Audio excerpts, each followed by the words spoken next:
This one. All right. Bonsoir, mesdames et messieurs. Bienvenue à la Cigar Saturday. Oh!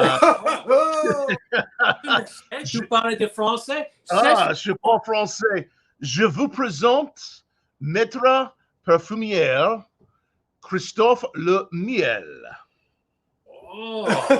Ça, c'est bon. Hello. Exactement, n'est-ce pas?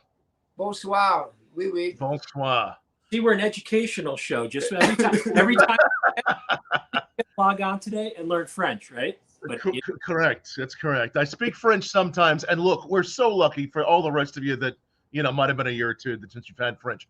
This is a master perfumer, Christophe Laudamiel, joining us with Matty Rock and Sanj. Everybody there? How's everybody doing there? A ninja. What's that? He's an. It's an Indian ninja. He's an ninja. That's it. How are you? Yeah. How's it going, Sanj? So what a cool thing. This is the first master perfumer we've ever had on Cigar Saturday.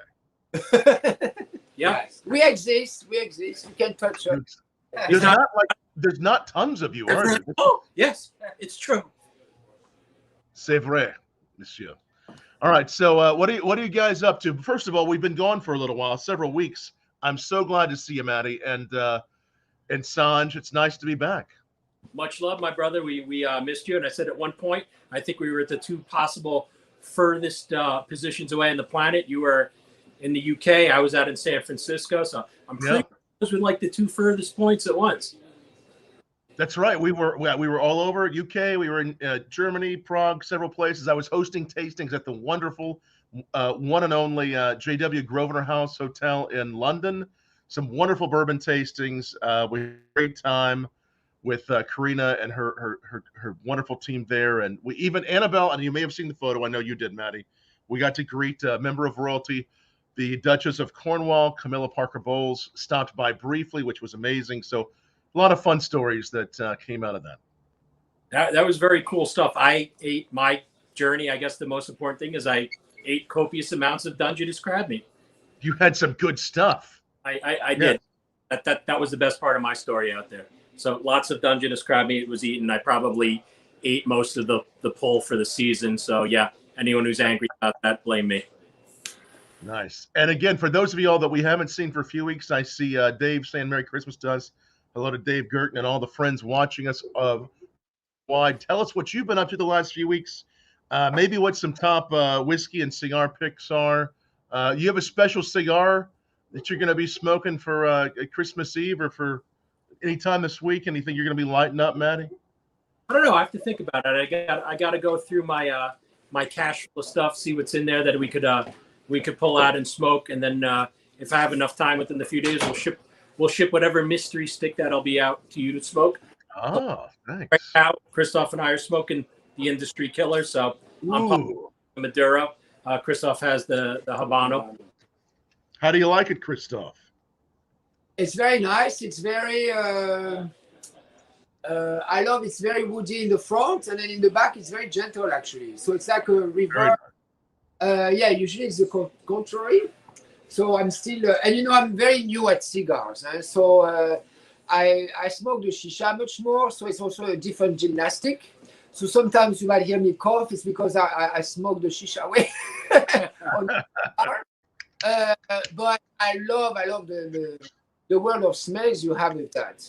And something we don't do in perfumery, which is the world of heating. They do that in cooking a lot, heating stuff, and you get all these flavors. And in perfumery, we never heat a fragrance, and I think we should. I don't know what it does when you heat patchouli or sandalwood, but we burn it sometimes. No, I love all these things. It's really fascinating. So what you're saying is the element of heat, making something warm, is when you're dealing with most scents that you create, you don't really do that. You don't light up a little bit of the lavender or anything. It's all at what, room temperature, or what do you? Yeah, so my lab is a room temperature or cool down. We have like in my lab about 1,400 ingredients. Huh? So imagine a piano with 400 keys, and then I have lots of keys. Yeah. Yeah, and then I have about 200 in the fridges. So actually, lavender is, and bergamot, mandarin, orange, and jasmine. That's all in the fridge. And then to create and all that, we like, let's say, room temperature. The heating we don't like so much because some ingredients with heating they turn a little bit, like lemon evaporates and even grapefruit evaporates. But we do know that and then we have the opposite where people burn wood or they burn Palo Santo, so then you get the smokiness, which is nice. But just having heat before it gets burned, that is the magic of the chefs. And then even in the cigar, there's what you get right before it gets burnt. That is very important. And we know the cigar taste changes as you go up.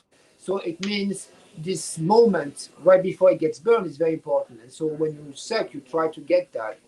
So, or when you know what I like, when you dip the cigar in the port and then you Oh smoke. yeah. You like a little port dip. Yeah, it's cool. I like that. I like that. And again, for people who may not know, go ahead, Matty. Yes. Yeah. That's the one thing I miss, dipping in either a good cognac or a good yeah. Just to really kind of let that little whiskey, a cognac, a port. For people who may not know what a master perfumer does and really what projects you work on, tell us a little bit about what you do. Well, as a perfumer in general, is that we have all these notes, if you wish, and we compose. So I say we compose like a little poem. So you have letters and you have words, and then with that we mix them in a way that at the end you have a story. So it's as difficult or as easy as creating a poem. It takes as long as creating a poem. Sometimes it's like in one shot, and sometimes it's like 3 years. Usually 3 days, 3 months. And whether you create for a fragrance you wear, you create for a shampoo, you create for a candle, you create for the air. I do a lot of ambient scents, but luxury. It's all, as I say, like creating a song or a poem. And that's what we do. And so you need to know a lot of ingredients, and we mix and different styles of inspiration. In fact, tobacco we have tobacco extract, but only 1 or 2. So we are not our lounge where you have 1,000. I mean, this is like a paradise here. I mean, can you imagine if I would start to smell everything he has here? It's crazy. It's crazy. Plus the woods and the leather of the books I'm seeing here, and I mean, it's just fantastic. Yeah, just so many. Yeah, it may inspire you to do a whole Matty rock line there after you smell the smells. Additional thing was you heard his books, which means we probably read, which none of our viewers would think I was capable of reading. But if they have pictures, you have my attention. Right? That's right. We won't ask what kind of pictures though, so that would be for the next. Yeah, that might not make the show PG-13 anymore though. So I'd be like, well, we might want to save this for later. No, this is amazing. So as far as colognes, perfumes, any that we might have worn, seen, probably some that you've worked on, maybe a few that you're proud of, a few that you're working on now. Tell us about them. So, well, some that people probably have heard about because they were very popular. So more fresh, not the tobacco area, but more fresh. The Polo Blue by Ralph Lauren, So this I've created that, and then I've created the phenomenon, the fierce. The Abercrombie stores that smell like 3 blocks down. So I've created that, and then. So here, actually, what's interesting is when you wait for cologne to wear, it's like writing the music for, let's say, the piano. Then when you adapt the music for the saxophone, it's the same music, but you have to adapt the same. I had to adapt the scent formula for the cologne. I had to adapt for the air. It's a different machine to play it in the air so that people think it's the same smell at Abercrombie. So there's that. Then I created Happy Heart for Clinic. So that's more the floral, fresh scent. I created the Amber Absolute for Tom Ford and used new Amber Nude for. And then I do now a lot of niche brands. So I don't know if people have heard of Strangelove as a niche brand, Rich Mess, the Rose for Lazarus. I do a lot of these things. And otherwise, for ambient scenting, I do a lot of for hotels. So now hotels, they love to have their signature scent. So the Ritz-Carlton in Washington D.C., the Ritz-Carlton in Philadelphia, the Fairmont hotels around the world. Canada Goose. If you go to a Canada Goose store, there's a scent in the air. I've created that. Ooh, nice. Yeah. So it's those scents that you're saying as you walk into the hotel, there's a scent that's being pumped into the air. Yeah, yeah. You make an ambiance. How cool is that, right? I like it. I like it. What are those hotels want you to do? I mean, I would imagine if it's a casino, they just want you to spend more money and gamble more. What are they hoping to achieve with when you walk into the hotel? Is it's comfort? Yeah. What are they? So, luxuriousness. They want first the people to feel comfortable and to feel reassured or to feel trustworthy. Right. Hotels, they don't want too dynamic usually because it's not the style. So there was a hotel in Hong Kong that was more for sport, young family style. So then they wanted something a bit more fizzy and dynamic. But usually you want to feel really comfortable, just like when you come in the store here. Right. The woods and the leather, or sometimes you can play with saffron and you play with like some deep flowers. Like if you have a big bouquet of flowers in the hotel lobby, you could have one flower and that make you feel it scents the whole place.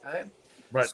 So, you can have a lot of different impressions. So right now, actually, I'm creating for, you remember the tsunami in Fukushima after the nuclear disaster? I mean, there was a tsunami that created, So the prefecture of Fukushima just asked me to create their signature scent. And there they want more people to feel, so I know it's a bit kitsch, but sometimes they want that. So like it's pear and peach because Fukushima is very famous for their pears and peaches. But also they want the scent of Hawaii because, I don't know, it's their inspirations. Sometimes people they're inspired by whatever. And also me, I put the smell of hope, which is more peony, chrysanthemum for Japan. For them, it's really the smell of greeting the guests. In France, chrysanthemum is greeting the death. Greeting the dead people in November. So you have chrysanthemum at a cemetery. But in Asia, chrysanthemum has a very different feeling. So the smell of tobacco is loved everywhere in the world. The smell of vanilla is loved everywhere in the world. The smell of lavender relaxes everywhere in the world. But then you have certain smells. Rose in the Middle East is very masculine. Rose in France is more old-fashioned, Sure. And some smells are like, everyone likes them. So interesting. And so again, the tobacco, vanilla, lavender, all pretty international. Are there any others that you would say are very international as far as they mean the same thing? Leather, everybody loves leather. And since we're talking about cigar, in dried leaves, you have a smell that develops. You have that in hay. You have that even more in sweet grass. People in America, they know bison grass or sweet grass in Florida, or bison grass in the Midwest. We happen also to have a bison grass in Poland and in the Czech Republic. We used to have bisons there also, different style. But anyway, that sweetness, let's say the sweetness of hay or the sweetness of the cigar box. People would say, you open a cigar box. That sweetness is from a molecule. You have it also in tonka. Maybe you've heard of tonka that is used in cooking sometimes or in colognes. It's all the same molecule. And we like that molecule very much. And that smell, so whether you call it sweet grass or tonka or amber, the sweetness of amber comes also from that. It's called coumarin, and that's loved everywhere in the world. And that's sweetness. They make liqueurs out of that. Maybe I don't remember the name of the liqueur here. It's a sweet liqueur, but it's not vanilla. It's the same smell coming naturally from plants. Wow. No, it's so interesting. All of this, and I'm sure some of the folks watching have some questions on scent and aroma and all those things. Definitely ask away down below. Make sure you like this video, you share it, you do all the great things. Hey, there's Sanj. What's happening, Sanj? This is like for 2 years I have seen this. So right now, as you guys talking, I was sitting opposite Matty Rock, I never seen Matty Rock's face this fucking confused. He looks out of like he's confused, like what the hell is going on? So I enjoy it. He's trying to think about his own perfume blend. Here, Tom, and I'm on the witness. I'm on the witness program. Like it might be me, but it might not. But that also means presumably Sanj will be missing. He's not wrong though. I had the same look as like when you're talking to a dog and the dog understands you, but he doesn't understand English, but he's listening. Right? I was like, when you go, hey Fluffy, and he's like, okay, yeah. It's all right. Matty, what do you wear any colognes? What's your favorite scent, or what has it been the last few years? Terrible, brother. I'm stuck in the 90s. I think today I'm wearing Jupe today. So right now everyone just looks really, dude. Jupe. I'm like, yeah, man. I go all the way back. You open up my cabinet, it's like you have Cool Water from Davidoff. They're like, really? I'm like, yeah, I have, yeah. Although I do have I have my Burberry, which I like Burberry. Yeah. So I have evolved into the 2000s with certain things. So you enjoy things that you've always enjoyed. That's good. I'm sure there's a certain group of people that stick with one for life and enjoy it, or two. So here's the story. So you mentioned two fragrances, Jupe and Cool Water. Do you know that it's the same perfumer that created both? See? And yes, and that perfumer, I trained a little bit with that perfumer. It's actually the first perfumer I visited to be to hear how he composes in his lab. His name is Pierre Bourdon. He's the subject of a brand new book, and called The Ghost Perfumer. So you will have a kick at reading this book. But yeah, and so he loves this perfumer. Is French. He loves England in his style. He's very British. He lives now in a very big castle in Normandy as a little pleasure. He loves to read also. He reads like crazy. And he loves also Germany, and they allowed him to be creative.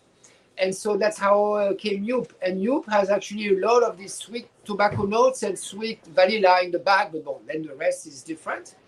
And Cool Water is a very different structure. But when the smell is nice and is a monument, I mean, there's no... And they don't smell retro, I have to say. Cool Water and Jupe, they don't smell retro. Dracar Noir, I think, smells more retro than Cool Water, you see? Guy Laroche, yeah. Yeah, Dracar Noir is more, is another perfumer. He's a motorcycle guy who created Dracar Noir. And it smells more like the barbershop. You know the barbershop smell? Mm-hmm. So that's combination lavender, the tonka note that you find in the tobacco. Right. It's key in the Dracar Noir, for instance. And it's also a little present in Cool Water. But Cool Water then is more modern and yeah. So which one's the barbershop one is Dracar? Pardon? You think the barbershop one's more Dracar? Yeah, barbershop, Dracar Noir is more in the barbershop feeling. When we say barbershop, it's a certain scheme in perfumery. Right. No, it's not disco, it's not rock and roll, but we say the barbershop. The old barbershop style. And the powder, that smells too... For me, it smells like my grandfather when he would have this. But... Brought that Dracar that's in my cabinet. It's a fabulous fragrance. I mean, it's a very cool fragrance. Yeah. But it's, we talk in styles like that. We just have our own vocabulary. But... Well, even as my wife Annabelle and I, we've been traveling the last several weeks in London, seeing some launches of colognes and, for the holidays, new perfumes. It seems like, and it's a great thing, we're seeing just more and more lately, more and more scents being released. And I love that. I mean, I really enjoy scents. I enjoy trying new ones. As a perfumer, there's how many dozen are released every year? How many hundreds are out there? Obviously, with all the different elements, there's always a chance to create something new. But how do you really bring a new touch every time? Because there's to make sure people have that, enjoy it. How do you bring that new touch? Well, it's the same as music. Each time there's a new piece that you love very much, like, I'm going to create the next one that I'm going to love. It's for me, I don't know much about music, but each time there are new pieces coming out. It's that's a cool rhythm. That's a cool this. But it's the same in perfumes. And in fact, so I mentioned two things. In the in the 80s, I think they were launching like 60 fragrances, 60 perfumes a year. Now they launch more than 2,000. I think we're reaching 3,000 a year. But how many new songs are coming out every year? And you counting some small musicians you don't know, some big crappy ones, some small really cool ones, and vice versa. It's the same. Right. And on top of that, what people don't know is that the nose is the best sense that we have. And it's much more sophisticated than the eyes and the ears. Much, much more complex and much more sophisticated. Why? Because it's the first thing that came on the planet. The bacteria and then the animals on the planet, the bacteria, they could smell, they could not see anything. So evolution, I hope everybody here believes in evolution because you still believe in creationism in this country, kind of, but no. So, I was going to say that the earth is black. Come on, man. Like bored, bruh. And so nature worked on the nose much, much longer, billions of years. Huh? And so it's very sophisticated. So in fact, you can smell many more nuances than you can see color nuances. So don't worry, by the time we are dead, we still haven't done the whole spectrum of smells. Wow. But otherwise, it's really like music. Huh? And then we like different genres. Some people are stuck in one genre. Some people, they like to listen. It's the same with smells. Yeah, it's there's plenty more to do, plenty more. And that's incredible. So again, it's the most complex. It has the most layers. And again, we know that if we close off our nose and we taste something, you're going to lose a lot of your taste, right? All that when we're tasting whiskey or cigar. But when we see like the adverts for a television, it's millions of different colors or, you know, whatever it might be that this can. How does it compare? How does it compare against our eye? I mean, is it 10 times more than we would get in our eyes? It's a lot more, right? So it's 100 times more. I can tell you, you know, we have our DNA, right? So our DNA is like the of our whole body and senses and everything. The nose is the largest occupant of our DNA, and 400 of our genes are just for the nose. It's more complex than our entire immune system. So the eyes, you only have 4 genes to see to see green, blue, and red, and then black or white, which is on and off. Huh? So with four receptors in your eyes, if people understand, you see all the colors there is to see. You have 400 receptors in your nose. So if you wish, 400 detectors in the nose to smell. So it's much more. There was an article in Science magazine that said we can smell about 1 trillion smells. So I don't know if you know, but like 1 million is a lot. 1 billion, you know, when people they are millionaires and then they are billionaires. Right. Billionaire is like 50 seconds, and then if you're a billionaire, it's equivalent of 30 years. So trillionaire is like. So it's so really, much. The nose loves to smell. Huh? The nose loves to smell. So don't be scared. There's plenty. You're never going to stop creating these. I love that. A trillion different scents is what most humans should get. I know it's. And here I am. All my colognes like come from the same base, right? Here's another one that never came out of the 90s. You open my thing, you close it, and be like, bro, is there really Fahrenheit in there? I'm like, yep, get out of my bathroom. You don't belong in there. You may have only gone through a few of these, not trillion. Fahrenheit. Yeah, they're like, oh, it's just mafia. I hate it. I know why. But I know why. I know why. Oh, that's very metallic, and that's why. But the people were in Fahrenheit. I know it's very terrible that I say that, but when, at least in the 90s, you would go to clubs, and the people wearing Fahrenheit, they really had, I don't know, it was the same style, and they were like, I don't know, it's a weird personality too. But every one of us, we have things we hate like that. But it is a monument. It's a nice fragrance, but I don't like it. No, I feel like I don't use it very often. Yeah. When people say, oh no, I like this, I like this, I like that, and they think it's very different things, and then as perfumer, we're like, oh, but you know, in fact, there's a common point. It's tack. Oh, how do you know that? Well, because you're creative, so you know. Yeah, we know the common.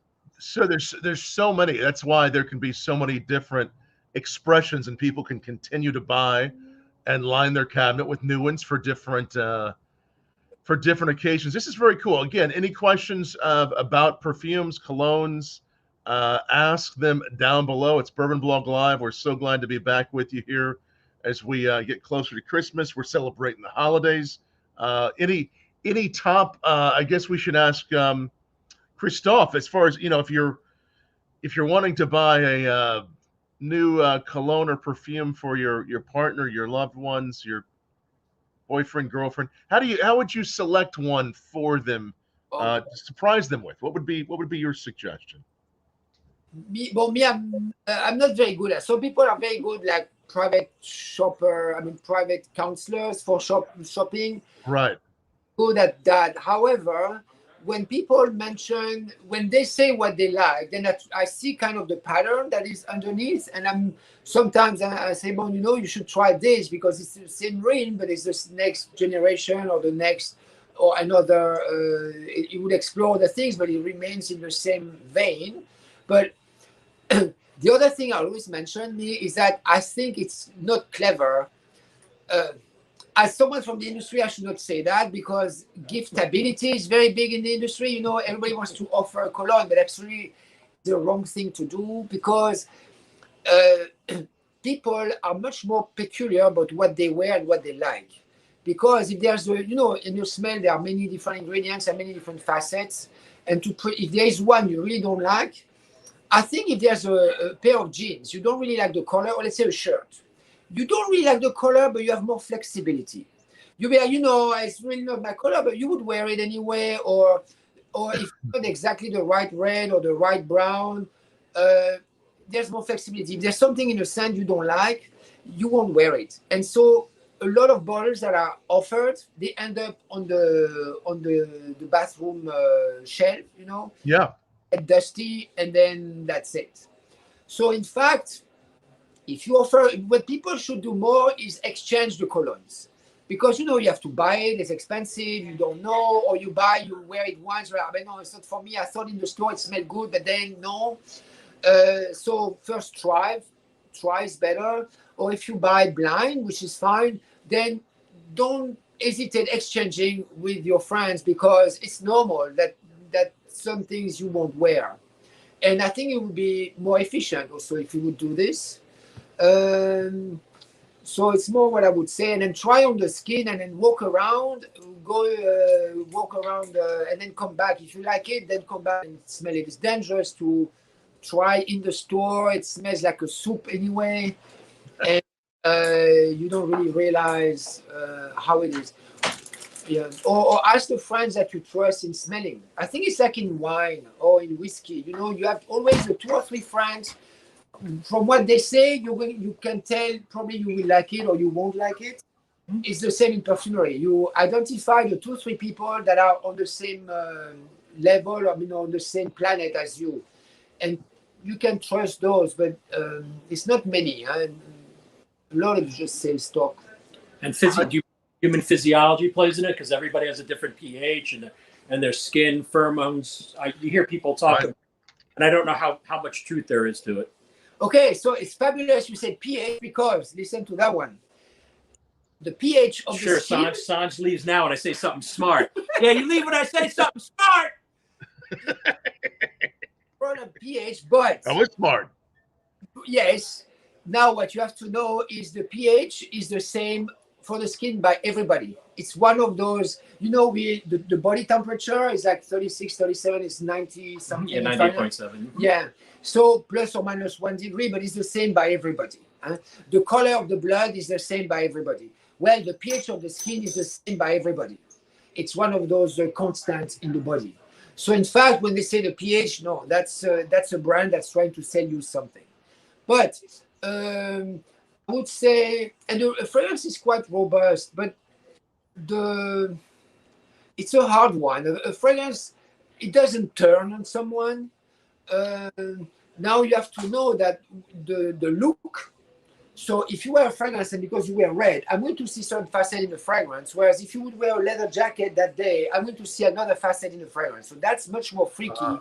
What you key on the fragrance depending on the look of a place. And same, if I would play a fragrance here, you're going to key on certain woody notes. If I would play it in another environment, you would key on a fresh note. That's much more. Plus, you wear your detergent, you wear what you eat, but what you eat is only if you eat a lot of something strong, then it plays a role, but otherwise, not so much. I mean, if someone is reeking of garlic, then of course it influences, but a fragrance is actually more robust than you think. Yeah. So it's true to some degree. You put it on, it can smell different on some people, but it's not true to a huge degree. You do recognize the fragrances usually when people Right. But the environment and if someone has a strong, when I say body smell, as I say, sometimes just the detergent. You know, some people I do love fabric softener. Some people have a lot of fabric softener, so that influences the scent, for instance, or whatever else they wear, the splash, the body lotion, or so. It's very interesting. This is really cool because we think about cigars, scent, flavor, whiskey, all these things. You know, the scent plays such a big. Blending, the understanding, the nose, the smell, the everything, the nuances, how you should properly blend them. So yeah, we talk about it all the time. And the beauty of always bringing on different guests is we see how all these artists and things tie together. We've had musicians and artists and everything, all these things together are the artisan building of things, right? Yeah. So you have to have that skill, you have to have the blending capabilities, capacity, and understanding. So it's so cool how all these things, match up together. It really is. It really is. In a cognac, sometimes they blend 400 different cuts to make, I don't remember if it was the Louis XIII or one of those cognacs. The winemaker blends like 400 at times 400 different batches. So we never have formulas with 400 things, but we have formula with 40 ingredients, 50, 100 at times.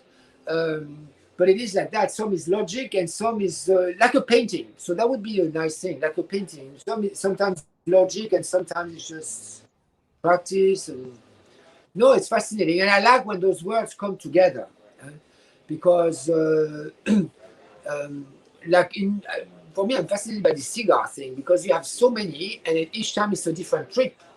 And see this one has a nice, like right now it's more nutty and more, all of a sudden it changed the flavor. This is, I think a good cigar is that, right? Is that when you can smoke at least up to somewhere here. Good aged tobacco would transition into different stuff. So as in the front, when you ignite it, it releases oils. Yes, exactly. So natural oil, right?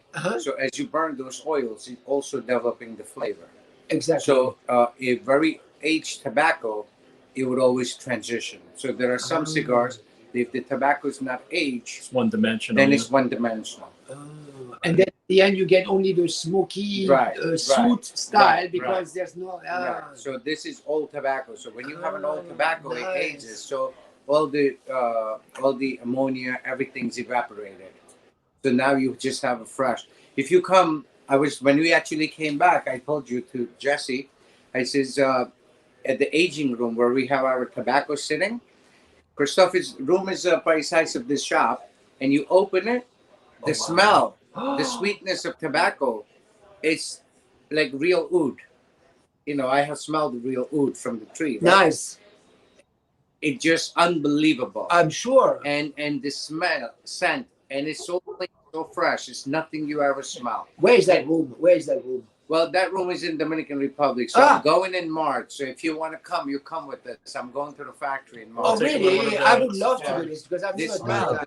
Age. So there are some tobaccos aging there for 5 years. There are some tobaccos aging there for like 4 years. So every room you walk into, tobacco is all same, but as you walk into different room, it's a different aroma. And soon as you open the door, it just hits. Like, there is a 5-year-old room, where all my tobacco is, right? I did not want to leave.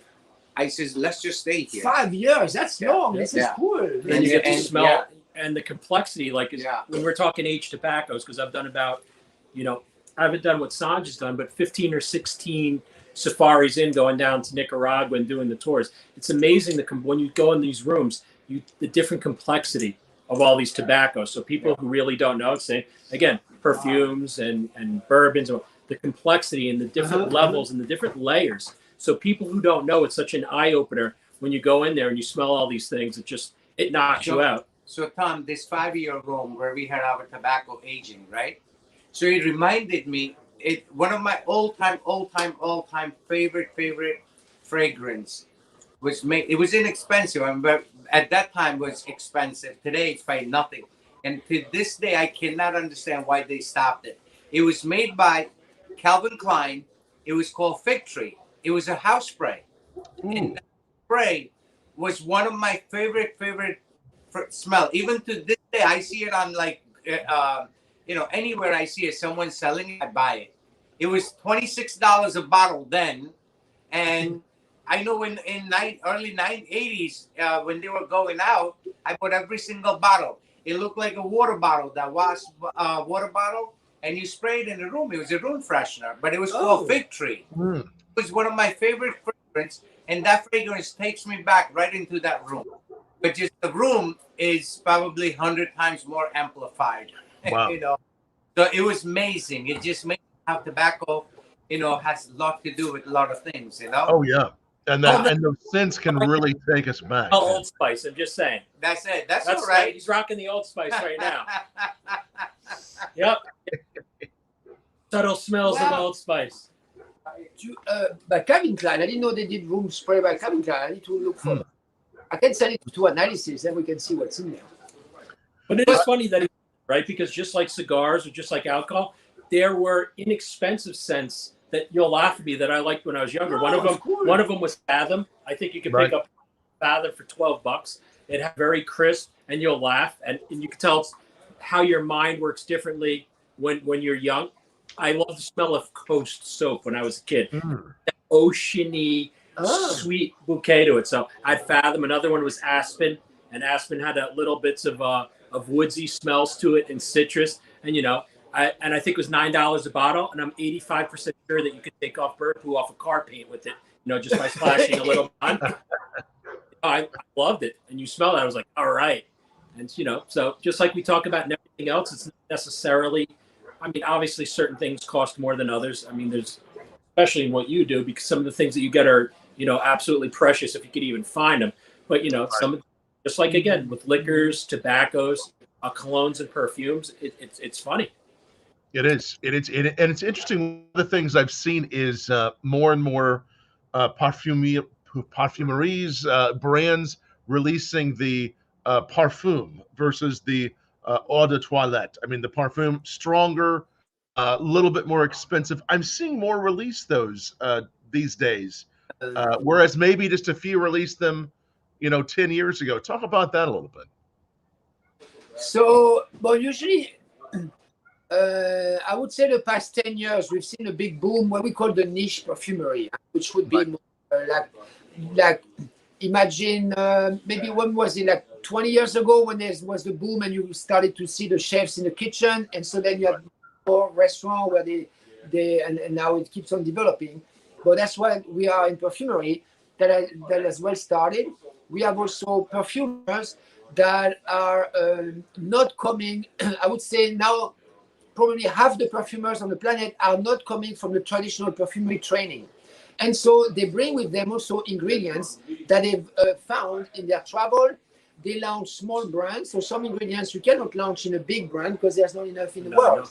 And you were mentioning, Sandro, the oud. The oud is very difficult to grow, very difficult to extract in a consistent way. It's a very old ingredient in Middle East, in India, and in Asia. Sandalwood is more, I would say, is a very old ingredient. But the extraction is more well known and is more consistent. Whereas wood, the extraction can go from a very fresh, when it's not good or too young, it smells of goat cheese. And then very, very old. Oh, the fromage. That's not a good Qu'est-ce que c'est? Je ne sais pas. And then, actually, for oud, we say the older oud and patchouli, the older the oil, the better it is. So those are oils that age very well, and you don't even have to have a precious or to have them. but the same goes with that. And so those brands, they can source ingredients like that. Also, because smaller brands, they don't have to be attractive to millions of consumers. Huh? So like a restaurant, the goal is not to be attractive to a lot of consumers or patrons. So you can have more specific things and it's more interesting for a connoisseur. So, and we can use more expensive ingredients. So in perfumery, you know, the roses are still picked by hand, one by one. So it's a finicky plant. Yeah, the climate has to be right. You have to prune it, and you can pick them only in the morning. You have 1 hour. When the sun goes up, then it dries the flower. Then you have to wait for the next morning, etc. And then you have to be like this not the botanical oil still in the petals, right? Yeah. So we have, and then we have some molecules. So things that you don't do in flavors. So that is one thing with flavors, with cigar and anything. You don't use what we call molecules or synthetic molecules. But it's like you would say in painting, I would only use, a natural red clay to paint the walls. But it's cool, but you're very limited. And so actually the other day with Jessica, we sprayed a cigar with an oil, with a fragrance I was working on. It was fabulous. You can recreate a whole jungle. And we had like in the mouth a whole new world with the smokiness of the cigar. So for me, that's also the next stage, just like in cooking. Yeah? That's going to happen because the flavorists and the perfumers is the same job. But the flavorists are like that because the public only wants natural. But that's yet another story. But you will see. No, I think it's fantastic. Amazing stuff. What do you say? I just saw the martini glass. Yeah, Annabelle made me a cocktail. I think it's the Revolver, the one I enjoy so much with the coffee liqueur. And I'm having a La Flor Dominicana. I met a rep this week just randomly in Louisville that left me with a stick, which was very nice. So I've been hosting some tastings in Louisville this week. And you guys are, and I love what you guys are smoking too. Those ones that Sanj makes, it's so good. As the name suggests, it shows what you do and at what price point you can big something out. Top quality tobaccos. Long as obviously money goes into boxes and cellos and all the other things. So it just goes to show what you're able to produce with the resources that you have. And it goes into what we constantly talk about: prices, MSRPs. And you and I have always kidded about MSRPs and everything. Just because somebody says an MSRP is X isn't even close to the cost or worth, because you can play any game. I won't name a cigar brand, but I know brands that say, hey, the MSRP in the stick is $75, but hey, I like you. You're a great guy. It's now $4. It's like, no, because you go look at a Davidoff and the MSRP in a Davidoff is $59.99. And you know what the Davidoff costs? $59.99. So I think the same goes in everything, right? For alcohols and perfumes, again, anything that's being built and constructed and made, it's clothes, everything. It's very interesting because you'll find certain clothing brands that everyone thinks are artisan and boutique, and they're made in the same shop in China as everything else. Maybe some lightly different stitching and everything else. And like I said, for me doing stuff with the art and even the art brands, find out about that, you're like, oh shit, you're paying this premium on this ghost MSRP, and it's really nothing more than supply and demand, right? You throw the word limited into something, limited amounts. So it's kind of funny how that works within all of these different fields where you're a creationist and you're doing things that are artisan, right? And it's the perception people have for that price point they're willing to pay. And I understand they continue to get Sanja's line there continues to get some great feedback, doesn't it? I mean, people are loving it. Hey, Sanji's that's Sanji. See, that's why I educate the public, because that's when you know to judge the thing that's inside the box. We have the exact same problem in perfumery, and we have probably less connoisseur even than in the tobacco thing. It's that we know some brands, the little charm, the little macaron on the bottle is more expensive for the brand than the juice they put inside, because they can say whatever, the public cannot check, and if the public is not really literate, then they just believe. So the same thing. I do a lot of education for perfumery, so that in France when you in liquor or schnapps, and probably it's the same everywhere. I'm sure it's the same in Kentucky with some whiskeys. some really cool, they're not even brand, like you go to the place and they have the special thing, the bottle looks like nothing. It might even be a recycled milk bottle. You just go to the distillery. And then you have inside like really the best stuff. And so I love when we see that in perfumery or with ingredients, and I'm sure that's why you're explaining the cigar. Like you, exactly. The box is nothing, but then inside is the gem. Yeah, that's fabulous. But I'm amazed by the aging of tobacco. So actually the cigars are not expensive for what it takes, and because 5-year aging is expensive. And it's a lot of, it just sits there. Taking up space. It's in a Polon, waits to age, you get all the nuances out, while everything, and all the ammonia and everything else is coming out of the Polon. Because remember, as soon as you smell ammonia, tobacco's still immature and you can't use it yet. So you don't properly let that sit. So if you ever go, and like I said, we'll do safaris. I know there's safari. Jess knows there's safari. So when Nicaragua starts back up, and Tom, we spoke about this and I've spoken on the show quite a few times. So when you go do a Drew Estate safari, you actually get to see the entire process. It goes literally, you see it from seed to finished product. So literally, so you go from the growers, you go to the fields, you go to the tobacco plants, then you go with the bunchaleros, the rollers, down to the people boxes. I mean, there's so many different components.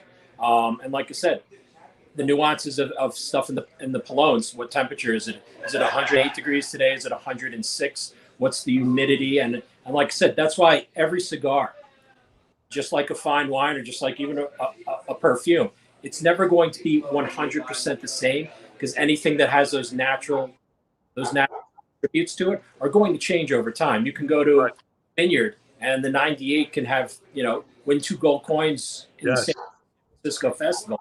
The next year, winning 1 coin, same year, same wine field, different. So so true. Don't consider.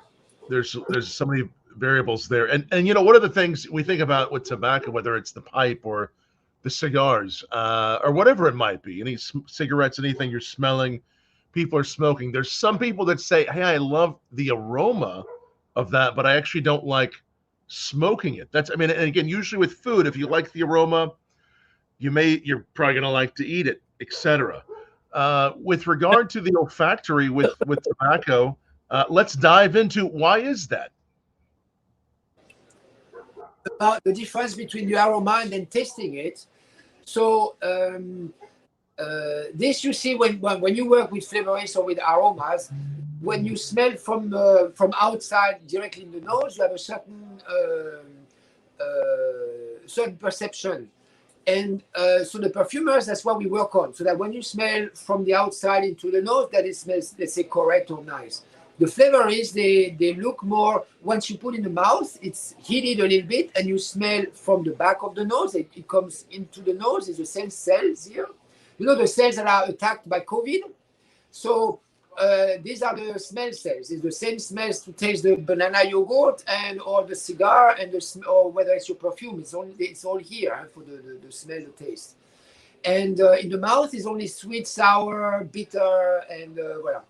So in the mouth, the balance gets different because it's heated and then it's a closed system. So it flashes off very fast. So the dosages are very different. So it's very, very often that the smell is different from the taste. And so the flavorists are going to concentrate on how it tastes once you eat it. And you have big surprises, big differences. It's both fascinating, but it's the same world. It's just different dosage, different balance. Yeah. No, it's so true. It's all about how it's closed off. Not going to be the case with food, I think, or even with whiskey. There can be some whiskeys, some spirits that we like the scent of, but maybe not the flavor, vice versa. I always like when they add up, when the scent matches the whiskey or the spirit. That doesn't always happen, and it can be interesting when it doesn't, and sometimes it can be not interesting. I want to put so everybody can follow you. That's Christophe's Instagram. He posts about a lot of the great projects he works on. I just said the Tom, I was noticing earlier today, the Tom Ford one that you worked on was, which one was the Amber Absolute? The one is Amber Absolute. So it's not on the market anymore. And then the Used Dew, it's called Used Dew Amber Nude. That was the very, very first fragrance that Tom Ford ever brought to the market. Right. And the one thing I should mention about him is that he works very, very closely to the perfumers, with the perfumers. He's really there in the room and smelling, and we discuss what else we could put, what we should remove, and etc., etc. And so some design, many designers, like Ralph Lauren is never in the room where you develop the fragrance, and it's more at the end they show him, voila, because they have a lot of intermediates. It's a merchandising enterprise for most designers. So they have the T-shirts, you know, on Times Square that says Beyonce, but she would never wear that herself. So that's a lot of that with the celebrities, and it's openly so. If you look at Shark Tanks, they explained that one day that it's you want to buy very cheap juice, very cheap, and the goal is to put in a bottle so that the bottle is appealing, and then to sell that as expensive as possible. That's the game.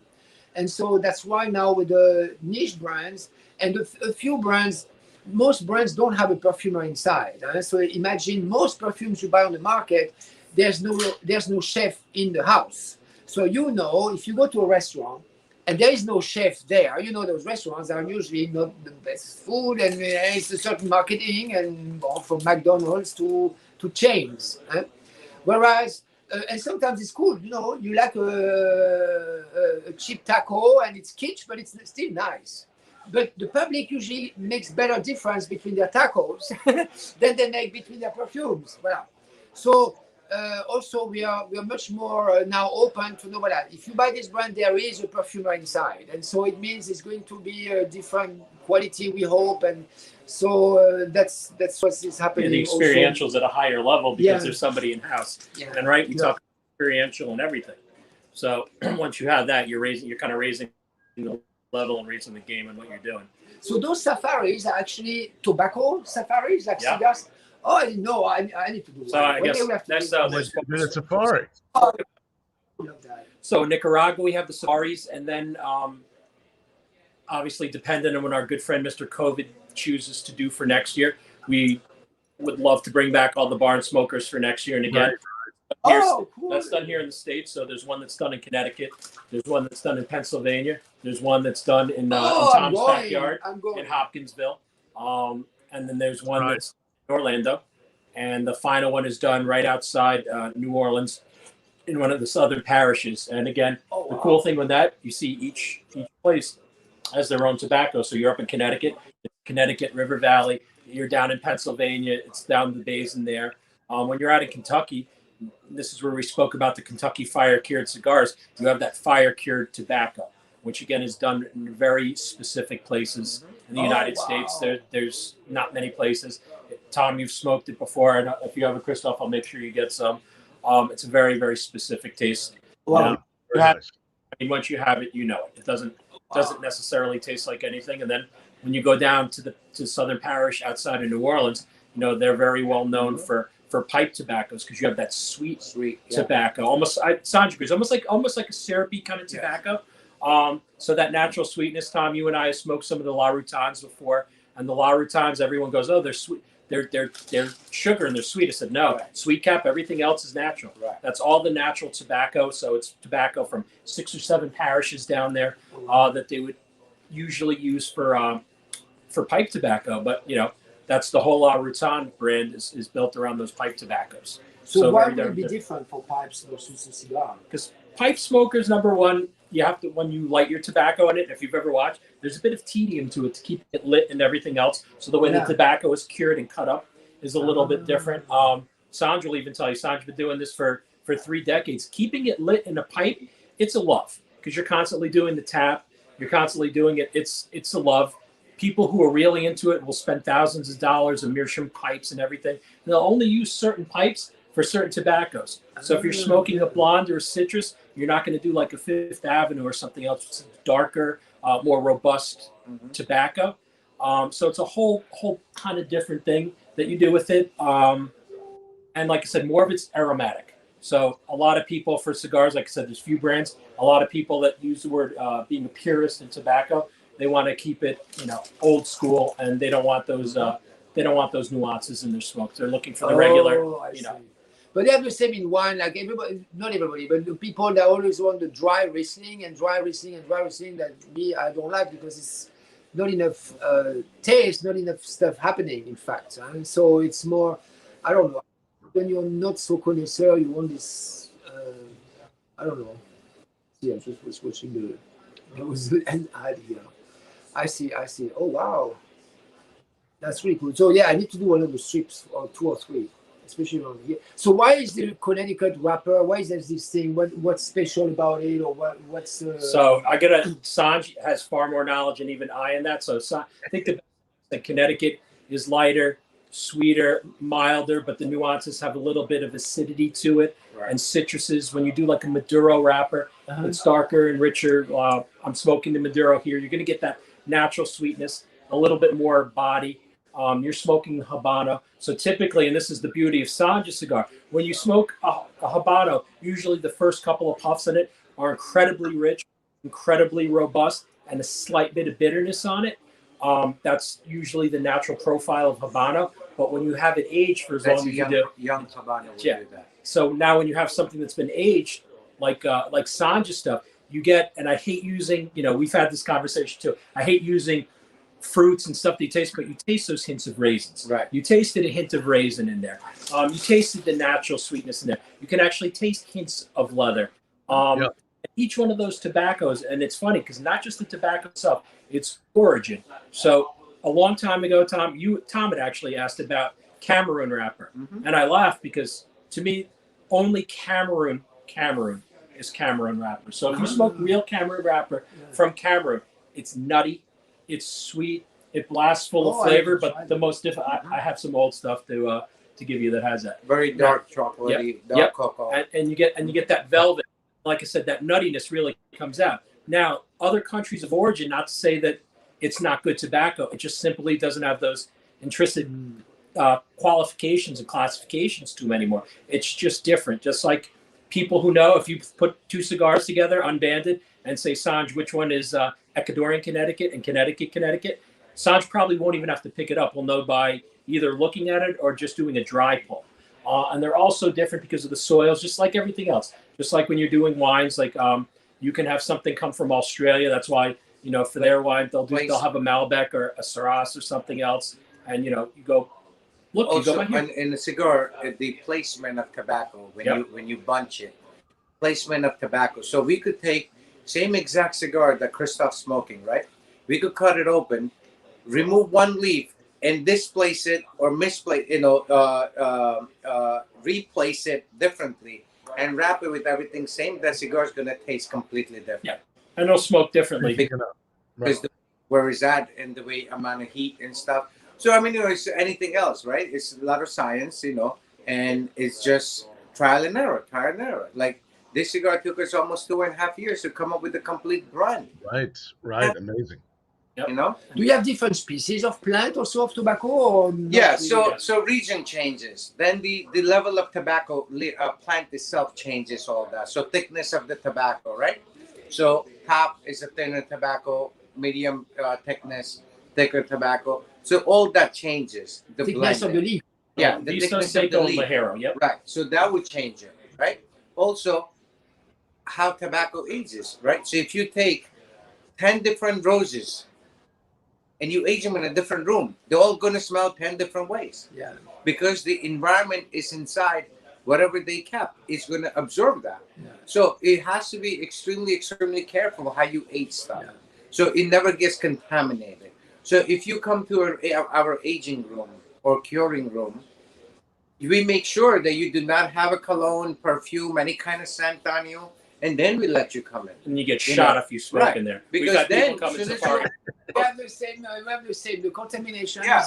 And people look at us and say, the factory here was making the fabric softener fragrance at the same time, or in the vat. How we do this? We can smell it. We can smell it. Yeah. And that's funny. You see the master, and we talk about that too, Tom, and everybody in their respective field. The masters know. And that's why I said, after I've been smoking 30 years now, and everyone goes, you've been down there, you've worked all these different things. What do you do? And I said, what I do is I enjoy it. I leave the work to the masters. Goes, how about a Matty Rock cigar? And then I have to get into the unfortunate things. Hey, I blended 30 cigars. All of them are melted. They're all shit. They all suck. I'm like, I wouldn't even a dog would be like, no. So you know what? When you truly love and you truly enjoy something, you leave it to the masters to do, whether it's in perfumes, still tobacco. Not somebody's like, hey, I like cigars, and 2 years later they're telling you they're a master blender, when in fact they're actually going to a blender telling you what they like. Yeah. I call it pizza chef syndrome. They're like, Matty, I just put out my new cigar, bro. I'm like, you did? Tell me about it. I'm like, yeah, I had them do this, this, this, and this. I'm like, dude, you're not a master blender, bro. You're somebody who knows what they want on their pizza. You went in and you said, hey, I want meatballs, sausage, onions, and pepperonis. Like, that doesn't make you a master blender. You're a dude who knows what they like or on their. That does not, you know. And unfortunately, a lot of that gets too deep into the industry and all of our respective industries, where people who shouldn't really be directing people, and that's, you know, misinformation is everywhere. And I always tell people, you have to listen to the experts. Like for me, you'll never see me really write a cigar review. I will tell you, you know, for its body, I will talk to you about its consistency. At the end of the day, number one, I'm not the person who created it. Number two, everything is for your own personal choice or taste. And you'll see it in the reverse thing. There's the brand chasers, which we spoke about in the last episode. There'll be people who'll smack you in the head with the cigar band, so you can see what they're smoking. It's irrelevant to them how it smokes, how the tobacco is done, whether and that's everything. They just want it, yeah. And so, you know, that's in all three of those businesses. It's an issue, and you know, the internet's wonderful because you can get a lot of knowledge, but you can also get a lot of shit knowledge from people pretending to know something when they really don't. So I think we all agree, you know, you kind of got to leave that stuff to the masters. Yeah, you do, and what a pleasure tonight, really, Christophe. Thank you, as having a master perfumier to be on the show to talk sense, olfactory. I mean, I've learned a lot. I think people have really enjoyed this, and I guess one final question: what is there? And Christophe, can you be commissioned if somebody reaches out to you on your media? Yeah, please tell us. Are you available for commissions? That's what I do actually, and because I have my own lab and everything, and so each time it's either a brand or I don't do too many private people because you have to hear about all their stories, you have to be a psychologist, and so I know some perfumers, they love that, and I respect that very much. So I don't want to hear about either their grandmothers. That's what we get in perfumery, or about their night at the hotel before, and the girl or the guy was smelling like that. And I mean, you know, so when you do private perfumery, you do a lot of that. Me, I like brands, or I like concepts and or causes, or. So we heard it. No, he's not here for psychology lessons, people. No, who's psychologist? You stop. But if you want to commission Christophe or to help blend something that you think could come, you know, leave it to the expert, and this is the expert. Yeah. So reach out. And that's where to find him, right there on Instagram, Christophe Laudamiel. It's such a pleasure to have you on here. Thank you for organizing this. I love this cross. Welcome. Cross expertise stuff. I learned a lot tonight, and I'm going to come here to explore even more. And at Perfumery School, we are not trained on cigar. We are not trained on wine. But as soon as we communicate, we're like on the same level. It's the vocabulary makes sense and everything is fascinating. It's one thing, you know, but different applications. He actually came to get Sanj from not using Old Spice anymore. Did it work? Maybe it worked. We're like, dude, no more Old Spice. It's got to end. We know, love it. It's okay. But, you know, it's a monument of perfumery. Yeah. You know, for the little story, Old Spice has perfumers inside, and actually. When I was mentioning I worked in Cincinnati, they sit in Cincinnati. There people don't know, but Procter & Gamble, Old Spice, it's one of the very, very few consumer. I don't have any ties. I don't have any stocks for Procter & Gamble, but I went to their school. Actually, I studied hardcore, and they have perfumers inside that work on Tide every day. That work on Mr. Proper, work on Febreze. You were mentioning Febreze. Yeah, I did. I had mentioned it for probably the wrong reasons. No, but I know. Yes, I did mention it. So it's a different style. Eh? So some of the Febreze smells I really cannot stand, but that's different. But they have this know-how also. And people don't realize your Pantene shampoo is like a whole perfume formula in there. There are 40 ingredients in the Pantene shampoo. And actually, the perfumer who did the very famous Blue Downy, you know, the laundrette, the smell of the laundrette, she is also the same perfumer who created Trésor by Lancôme, Paris by Saint Laurent, Eternity for Women. And I trained with her. I mean, she's really a wonderful, wonderful woman. And people don't know it's all linked and all expertise again. Yeah. Voilà. I'm still wearing and Drakkar not. Fabulous. Well, we know what Matty's wearing. That's that's. Hey, Sanj, Matty, Christophe, so great to see you guys. Happy holidays to all. I'm sure we'll have an update on. Who knows? You may even see Matty and I with a special holiday edition before the year's over. We'll be letting you know. The ugly sweater suit, bro. I don't care if we have to tape it. You're not taking that away from me, man. We're gonna do it. We're gonna do it. So much love to everybody. Stay safe. Merry Christmas, happy holidays, and merci and bonsoir. Merci. Wow. Merci. Bonsoir, monsieur. Bonsoir. Au revoir.